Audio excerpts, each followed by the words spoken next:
Começo das trevas morais. A infiltração. Após a vida, a morte e a ressurreição de Jesus, o mundo já não era mais o mesmo. A sua história de vida e a boa nova da salvação cresceu e se espalhou como o fermento no pão. A esperança renasceu nas criaturas humanas e os corações eram transformados. Havia uma brisa suave de refrigério diante do sofrimento e da morte. Nasceu nas consciências a certeza da salvação, que só poderia ser alcançada em Cristo Jesus, e o sonho de uma reconciliação definitiva com Deus se tornou uma realidade acessível aos homens. Essa foi uma época de grande angústia para Satanás. O prazer que sentiu ao ver o Filho de Deus sendo crucificado da forma mais brutal durou poucos dias e foi rapidamente substituído pelas cenas da ressurreição gloriosa. Ao testemunhar o milagre da ressurreição, Satanás teve a certeza de que o seu fim estava próximo. As imagens de Jesus saindo do túmulo foram com certeza impactantes e duradouras. Após essa revelação do poder de Jesus, Satanás precisava mover os seus esforços para apagar da história esse evento extraordinário. Então, ele começou a perseguir sistematicamente aqueles que testemunharam os milagres de Jesus. Destruindo os fiéis seguidores, ele pararia a propagação das boas novas e a conversão de novos adeptos. Entretanto, durante os primeiros séculos do cristianismo, os esforços de Satanás para destruir a Igreja de Cristo pela violência foram nulos. Quanto maior era a perseguição, mais a obra de Cristo ia avante e prosperava. A morte dos mártires servia de adubo para o crescimento da Igreja. O Evangelho continuava a espalhar-se e o número de fiéis aumentava dia após dia. Por muito tempo, os cristãos foram perseguidos por não idolatrar os imperadores romanos, os chamados Augustos, que eram considerados deuses pelos cidadãos romanos. Desde o princípio do cristianismo, os fiéis seguidores do Cristo não entravam nos templos pagãos para oferecer oferendas e libações. Uma libação era o ato de derramar água, vinho ou até mesmo sangue com finalidade religiosa ou ritual, em honra aos deuses pagãos. Os cristãos também não aceitavam participar de festas pagãs e muitos não se serviam de alimentos impuros, como a carne de porco. Esse comportamento incomum contrastava com os demais cidadãos do Império Romano, que viam os cristãos como uma ameaça às crenças religiosas romanas. O aumento vertiginoso dos cristãos ameaçavam indiretamente as instituições religiosas romanas e a existência dos templos pagãos. Satanás, vendo que a perseguição só fortalecia os cristãos, decidiu mudar a sua estratégia e passou a guerrear contra Deus, erguendo a sua bandeira dentro da Igreja de Cristo. Se os seguidores de Cristo fossem enganados e levados a desagradar a Deus, perderiam sua força e proteção e cairiam como presa fácil nas suas mãos. Mudando a sua estratégia de ataque, o inimigo de Deus passou a influenciar os líderes romanos, buscando assim a união e a conciliação com os cristãos. Nessa época, o imperador Constantino herdou um império dividido, tanto no sentido territorial quanto religioso. As suas primeiras conquistas no plano militar foram importantes, mas não garantiam a estabilidade do império. Desde o princípio do seu governo, Constantino percebeu que os cristãos eram um povo separado, um povo distinto. Sendo assim, em 313, Constantino assinou o Edito de Milão, proibindo a perseguição aos cristãos. Esse edito, a princípio muito comemorado pelo povo de Deus, foi uma das maiores armadilhas de Satanás. Durante o seu reinado, muitos acreditavam ingenuamente na conversão de Constantino ao cristianismo. Essa era uma conclusão considerada lógica, já que Constantino tinha posto fim às perseguições. Entretanto, a ingenuidade dos cristãos constituiu um grave erro. As intenções do imperador ainda não eram claras, mas, em secreto, Constantino nunca abandonou as práticas religiosas pagãs. O imperador era adepto de uma seita que cultuava o sol.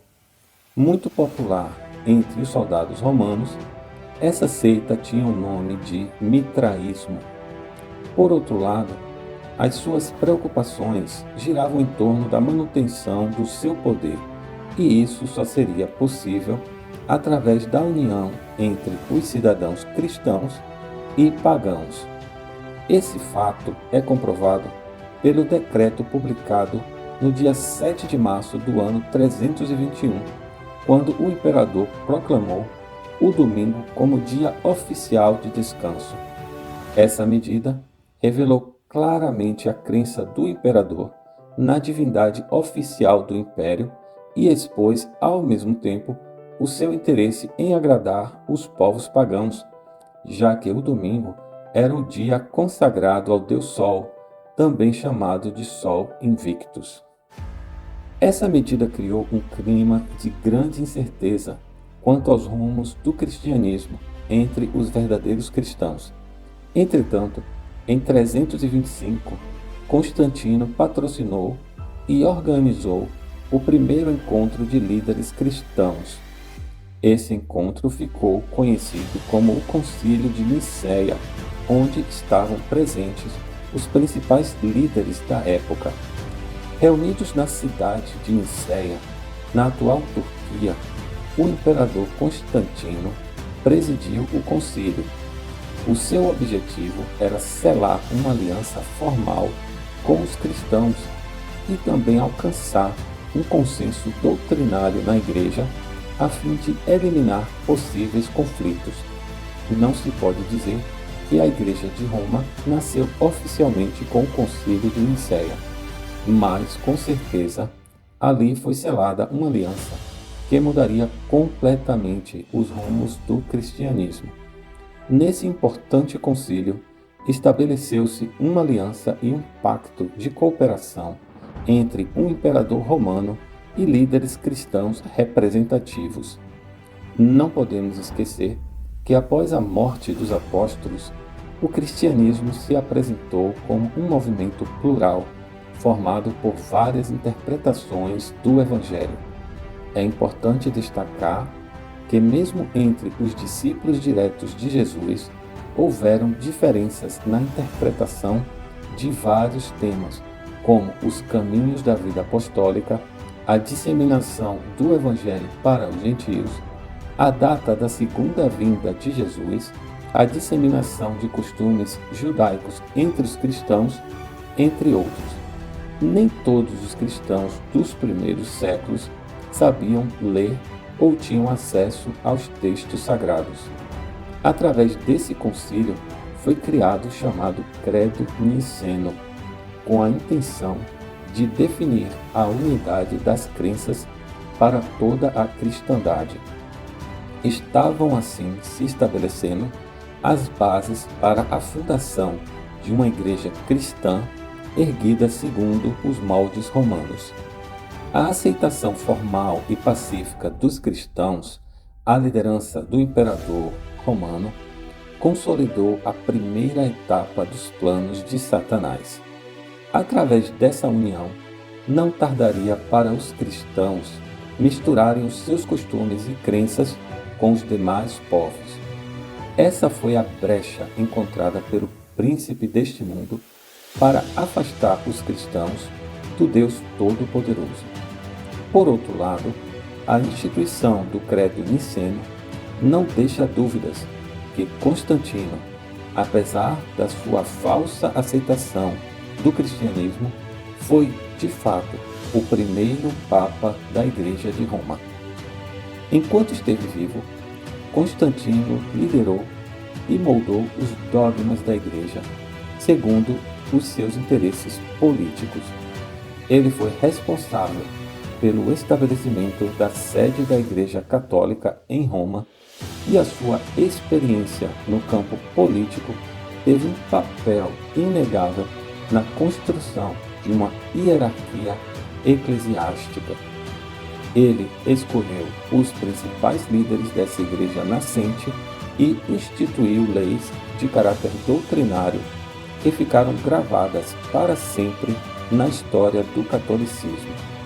Era temido e, ao mesmo tempo, adorado pelos bispos católicos. Entretanto, o reconhecimento do legado de Constantino para a Igreja Católica foi sutilmente velado. A sua santificação jamais foi cogitada, mas a Igreja Romana sempre foi grata pelas benesses recebidas. A mãe de Constantino, chamada Helena de Constantinopla, é venerada como santa católica. Hoje, os restos mortais de Santa Helena estão em Roma, no Vaticano. Constantino não viveu para oficializar o nascimento da Igreja Católica. Quem fundou oficialmente o catolicismo foi o imperador Teodósio, em 380 d.C. Nesse sentido, Teodósio o Grande, que foi o rei do Império Romano do Ocidente, poderia ser considerado como o segundo Papa. Entretanto, não se pode negar o caráter de independência da Igreja de Roma, liderada pelo bispo Ambrósio. Através do Edito da Tessalônia, Teodósio não apenas tornou o cristianismo oficial, mas também proibiu os cultos pagãos greco-romanos. A data de 380 d.C. marca, assim, o nascimento de uma igreja distinta do movimento apostólico primitivo, uma igreja que nasceu das ambições e projetos de um imperador pagão. O estabelecimento do domingo como dia de guarda foi claramente a maior herança de Constantino para o catolicismo e influenciou os rumos de toda a humanidade. O domingo é hoje em dia o selo da autoridade papal sobre os homens. Isso significa que todo aquele que santifica o domingo como dia de guarda presta reverência ao papado. Sendo assim, o Dies Domini é o sinal distintivo da Igreja de Roma. A guarda do domingo tornou-se, com isso, o símbolo do poder e da influência de Roma sobre toda a humanidade. Entretanto, esse mandamento católico, presente no chamado Catecismo da Igreja, está em flagrante contradição ao mandamento de Deus, já que não encontra apoio nas Escrituras Sagradas. Mesmo com a mudança do calendário instituído pelo Papa Gregório XIII, o sábado continuou a ser o sétimo dia e o domingo o primeiro dia. Sendo assim, a santificação do domingo é a bandeira fincada por Satã no coração da Igreja de Roma. A aliança com Constantino corrompeu os princípios do cristianismo e criou um sistema religioso distinto. A Igreja de Roma se estabeleceu em moldes dogmáticos que se afastaram dos ensinamentos de Jesus e da aliança estabelecida com Deus no Monte Sinai. Como o próprio Jesus ensinou em Mateus capítulo 5, versículos 17 a 19, não pensem que vim abolir a lei ou os profetas. Não vim abolir, mas cumprir. Digo-lhes a verdade: enquanto existirem céus e terra, de forma alguma desaparecerá da lei a menor letra ou o menor traço, até que tudo se cumpra. Todo aquele que desobedecer a um desses mandamentos, ainda que dos menores, e ensinar os outros a fazerem o mesmo, será chamado menor no reino dos céus. Mas todo aquele que praticar e ensinar estes mandamentos será chamado grande no reino dos céus. Ciente de que vivemos nos últimos dias, o momento de se posicionar é agora. O tempo está passando e não volta atrás. Ter acesso hoje às Escrituras Sagradas é uma bênção do Espírito Santo. Busquemos hoje mesmo a Palavra de Deus, como está escrito em Efésios capítulo 6, versículos 14 a 17. Mantenham-se firmes, cingindo-se do cinto da verdade, vestindo a couraça da justiça e tendo os pés calçados com a prontidão do Evangelho da paz. Além disso, usem o escudo da fé, com o qual vocês poderão apagar todas as setas inflamadas do maligno. Usem o capacete da salvação e a espada do Espírito, que é a palavra de Deus.